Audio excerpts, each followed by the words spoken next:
નમસ્કાર દર્શક મિત્રો, આપ નિહાળી રહ્યા છો એસ લાઈવ ન્યૂઝ બુલેટિન. નજર નાખીએ અત્યાર સુધીના મુખ્ય સમાચારો પર. નર્મદા મુખ્ય નહેર આધારિત પાઇપલાઇન દ્વારા કુલ 277 તળાવોમાં નર્મદાનું પાણી ભરાયું, ખેડૂતોને આનંદ. યુનાઇટેડ વર્લ્ડ સ્કૂલ ઓફ લોમાં કંપની ધારા 2013ની જોગવાઈઓ અંગે અમદાવાદમાં યોજાશે સેમિનાર. ક્લિયર ટીપ એપ પર મોબાઈલ ટ્રાફિકનો 50% વધારો નોંધાયો.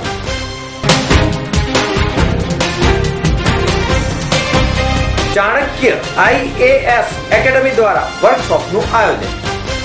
અત્યંત ઓછા અને લગભગ 25 દિવસના ખેંચાયેલા વરસાદના સંજોગો છતાં પણ ગુજરાતના બનાસકાંઠા, પાટણ, મહેસાણા જિલ્લાના ગામ તળાવો છલોછલ છલકાતા હોય છે તથા આસપાસના ખેતરો પણ કપાસના લીલાછમ પાકથી હરિયાળા બન્યા છે. તે સુખદ કાર્ય છે. જો કે છેલ્લા 2 દિવસથી ઉત્તર ગુજરાતમાં પણ વરસાદનો પ્રારંભ થયો છે, છતાં પણ વરસાદના આગમન નહીં થતા સુજલામ સુફલામ યોજના દ્વારા નર્મદાના પાણીથી તળાવો ભરાયા અને સંકટ સમયે ખેડૂતોને તેના દ્વારા પાણી મળ્યું. સુજલામ સુફલામ યોજના હેઠળ રાજ્ય સરકારના સિંચાઈ વિભાગે નર્મદાના મુખ્ય નહેર આધારિત 9 પાઇપલાઇન દ્વારા જોડાયેલા તળાવોમાં 277 તળાવો કડાણાથી બનાસ સુધીના 337 કિલોમીટર લાંબી સુજલામ યોજના સ્પ્રેડિંગ કેનાલમાં કડાણા જળાશય તથા નર્મદા પાણીના વેવડાવવાથી આ કેનાલો દ્વારા આ તળાવો ભરાયા છે, જેનાથી ખેડૂતોનો પાક વરસાદ ખેંચાતા પણ બચી ગયો છે અને તેમને તેમના પાકની વાવણી સમયસર થઈ ચૂકી છે અને સાથે સાથે પાણી પણ સમયસર મળી ચૂક્યું છે. આમ વરસાદ ખેંચાવાના સંજોગોમાં પાકને જીવતદાન મળ્યું છે. એક અર્થમાં કહીએ તો બનાસકાંઠા જિલ્લામાં ચાંગથી દાંતીવાડા જળાશય સુધી ભૂગર્ભ પાઇપલાઇન વાળે તેમાં પાણીનું વહન કરવામાં આવ્યું. દાંતીવાડા જળાશયની આસપાસના ગામોમાં તળાવોમાં પાણી વેવડાવતા નવા પાણી આવતા દરેક ગામમાં પાણીના તળ પણ ઊંચા આવ્યા છે, જેનાથી ખેડૂતો તેમજ ગામમાં પણ પાણીના વપરાશમાં ફાયદો થયો છે.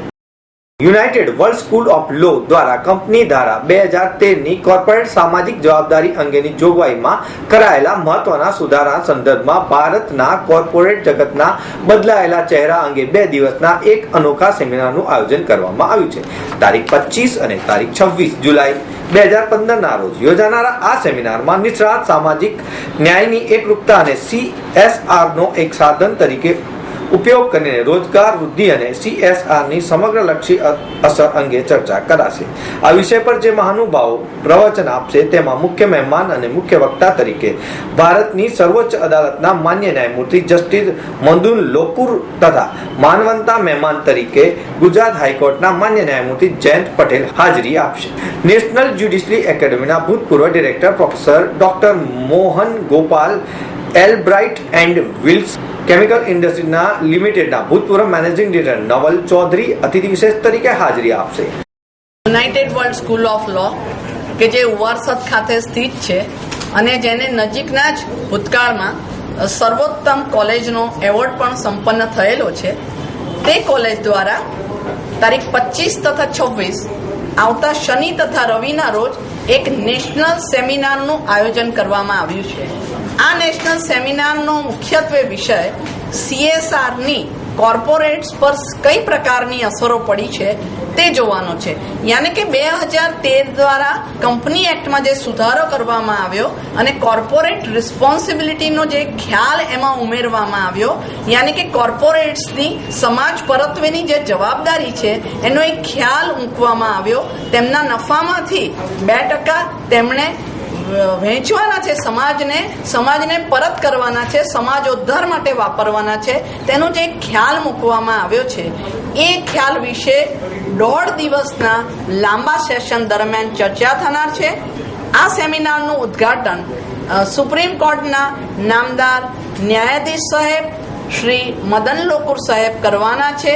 મદન લોકુર સાહેબની સાથે ગુજરાત હાઈકોર્ટના નામદાર ન્યાયમૂર્તિ શ્રી જયંતભાઈ પટેલ સાહેબ ઉપસ્થિત રહેનાર છે.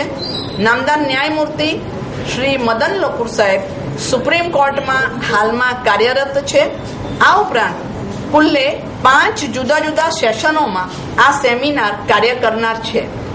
આ સેમિનારના 5 જુદા જુદા સેશનોમાં લગભગ તમામ સેશન મુખ્યત્વે નામદાર ન્યાયમૂર્તિઓ કે જેઓ હાલમાં સુપ્રીમ કોર્ટમાં છે અને અથવા જેઓ અગાઉ સુપ્રીમ કોર્ટના ન્યાયમૂર્તિ તરીકે કાર્યરત હતા તેવા તમામ ઉપસ્થિત રહેનાર છે.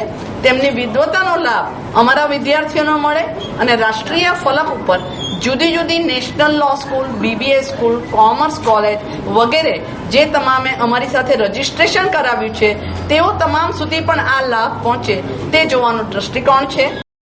સમારંભના પ્રથમ દિવસે CARના સામાજિક અને સાંસ્કૃતિક અસર વિશેની ચર્ચા યોજવામાં આવી છે, જેમાં ભારતના સર્વોચ્ચ અદાલતના ભૂતપૂર્વ ન્યાયમૂર્તિ જસ્ટિસ KPS રાધાકૃષ્ણ અને ભારતના સર્વોચ્ચ અદાલતના સિનિયર એડવોકેટ દુષ્યંત દવે તેમજ CIIની નેશનલ ફૂડ પ્રોસેસિંગ કમિટીના ચેરમેન ફિરુઝ ખંબાસા વક્તા તરીકે આપશે. પ્રથમ દિવસની ત્રીજી અને છેલ્લી બેઠકમાં CRI અને માનવ અધિકાર વિષય યોજાશે, જેમાં ભારતના સર્વોચ્ચ અદાલતના ભૂતપૂર્વ ન્યાયમૂર્તિ જસ્ટિસ CK ઠક્કર અને ગુજરાત હાઈકોર્ટના ભૂતપૂર્વ ન્યાયાધીશ માન્ય જસ્ટિસ RR ત્રિપાઠી અતિથિ વિશેષ તરીકે હાજરી આપશે. MS યુનિવર્સિટી વડોદરાના ભૂતપૂર્વ ડીન અને કાયદા વિભાગના વડા પ્રોફેસર ડોક્ટર HC ધોળકિયા અને ગુજરાત હાઈકોર્ટના સિનિયર એડવોકેટ સૌરભ સોપારકર મહેમાન વક્તા તરીકે હાજરી આપશે. સમારંભના બીજા દિવસે ગુજરાત હાઈકોર્ટના મુખ્ય ન્યાયમૂર્તિ જસ્ટિસ KH પૂજન હાજરી આપશે અને પછી ગુજરાત CSR ઓથોરિટીના ચેરમેન અને ભૂતપૂર્વ IASM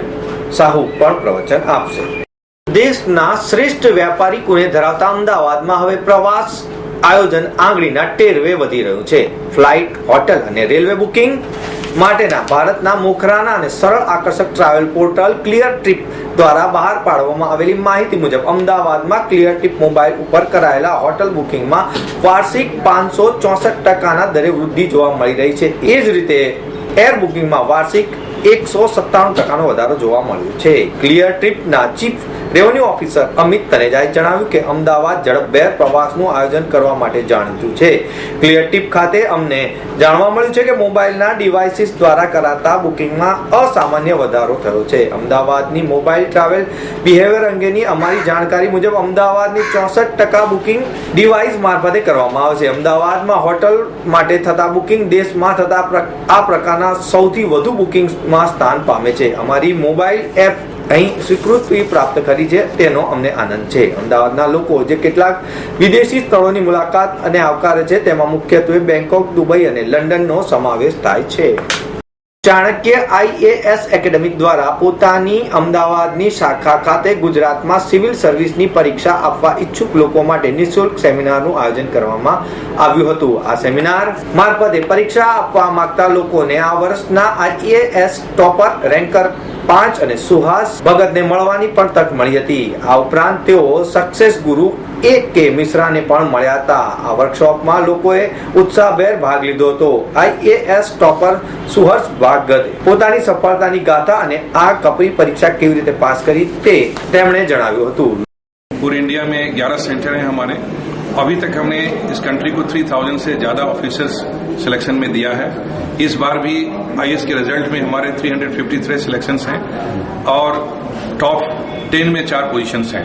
मेरे साथ जो खड़े हैं वो हमारे इंस्टीट्यूट के टॉपर हैं और ऑल इंडिया में इनको 5th रैंक मिला है. समस्तीपुर बिहार का रहने वाला हूँ. इस बार की सिविल सर्विस परीक्षा में मेरा 5वां स्थान प्राप्त हुआ है. मैंने गाइडेंस चाणक्य अकेडमी से ली, जो इंटरव्यू स्टेज पे और मेंस के स्टेज पे उन्होंने काफ़ी हेल्प किया. तो ये अच्छी संस्था है जहाँ पे आप तैयारी कर सकते हैं. લોકોને પોતાનું લક્ષ્યાંક મેળવવા માટે સાચો રસ્તો બતાવવા બદલ તેમણે AK મિશ્રા અને ચાણક્ય IAS એકેડેમીનો આભાર પણ માન્યો હતો. મિશ્રા પોતાના બહોળા અનુભવ મારફતે લોકોને માર્ગદર્શન આપે છે. તેઓ ઘણા સફળ થયેલા ઉમેદવારોના કિસ્સાઓની ચર્ચા પણ કરે છે. તેમણે સ્માર્ટ અને સચોટ અભ્યાસ કેવી રીતે કરવો એ અંગેની ટિપ્સ પણ આપી હતી. તેમણે વહીવટી કુનેની પણ ટિપ્સ આપી હતી, જેથી કરીને UPSCની અપેક્ષાઓને પૂરી કરી શકાય. તો મિત્રો, આ હતા અત્યાર સુધીના મુખ્ય સમાચાર. સમાચારની ખાસ ગતિવિધિ માટે આપ નિહાળતા રહો S Live ન્યૂઝ બુલેટિન. નમસ્કાર.